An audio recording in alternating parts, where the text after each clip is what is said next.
అరణ్యంలో ఉండాల్సిన క్రూర మృగాలు ఊళ్ల మీదకొచ్చి పడుతున్నాయి. పంట చేలలో మాటు వేసి దాడులు చేస్తున్నాయి. ఇలా ఆదిలాబాద్ ఉమ్మడి జిల్లాలో జరుగుతున్న వరుస ఘటనలు అలజడి రేపుతున్నాయి. ఇంటి బయట అలా సేద తీరాలంటే భయం, పొలం పనులకు వెళ్లాలంటే భయం, చివరకు ఆరు బయటకు బహిర్భూమికి వెళ్లాలన్నా వణుకే. ఏ వైపు నుంచి ఏ మృగం వచ్చి దాడి చేస్తుందోనని హడలే. ఇది ఉమ్మడి ఆదిలాబాద్ జిల్లాలో పరిస్థితి.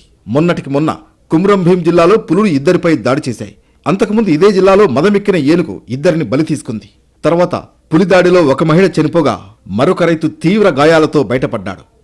ఇప్పుడు ఆదిలాబాద్ జిల్లా బజార్ హత్నూర్ మండలం డెడ్రా గ్రామానికి చెందిన భీంబాయ్ బహిర్భూమికి వెళ్లగా చిరుత పులి ఆమెపై దాడి చేసింది. దీంతో ఆమె గట్టిగా అరుస్తూ రాయితో కొట్టడంతో గాయపరిచి వెళ్లిపోయింది. ప్రస్తుతం బాధితురాలు రిమ్స్లో చికిత్స పొందుతోంది. ఓవైపు పెద్ద పులి, మరోవైపు చిరుతలు అటవీ గ్రామాలను బెంబేలెత్తిస్తున్నాయి. అయితే కీకారణ్యంలో ఉండాల్సిన జంతువులు గ్రామాల్లోకి ఎందుకు వస్తున్నాయి అన్న ప్రశ్నలు తెరపైకొస్తున్నాయి. అడవుల్లో సరిపడా ఆహారం దొరక్కపోవడం వల్లే ఇలా జనావాసాల వైపు వస్తున్నట్లు అంచనా వేస్తున్నారు. అలాగే కొన్నేళ్లుగా మహారాష్ట్ర నుంచి పులులు మన అడవుల్లోకి వస్తూ తిరిగి వెళుతున్నాయి. ఇక్కడ ఉన్నన్ని రోజులు పశువులపై దాడి చేసి చంపేస్తున్నాయి.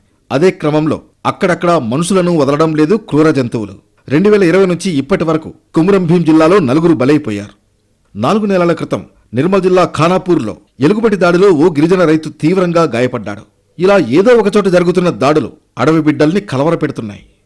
మరోవైపు మృగాల వరుస దాడులతో అటవీశాఖ అలర్ట్ అయింది. ఉదయం సాయంత్రం వేళ పంట పొలాల వైపు వెళ్లొద్దని హెచ్చరికలు జారీ చేసింది.